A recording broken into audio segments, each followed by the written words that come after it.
very curious about whether you have known of a woman in history, or you know of a woman in history that you think has been overlooked, that you think should be more prominent in the history books. Sure.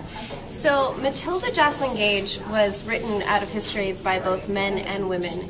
She wrote the history of women's suffrage with Elizabeth Cady Stanton and Susan B. Anthony, and was one of their contemporaries, spoke with them all of the time.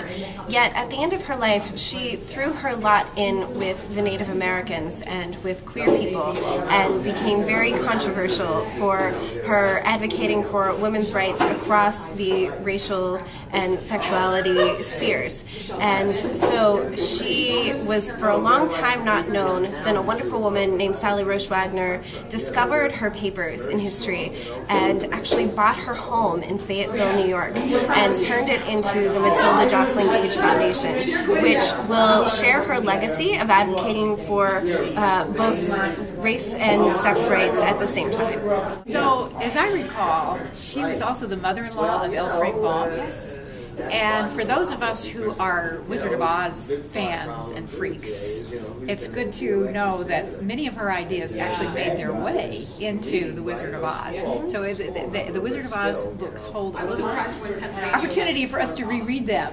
Yes. Through that lens. Yes. Actually, yes. So she was the inspiration behind Dorothy, a strong young woman who said, "This is not exactly my home. I'm going to be strong enough to explore it," and gave him a lot of his feminist ideas.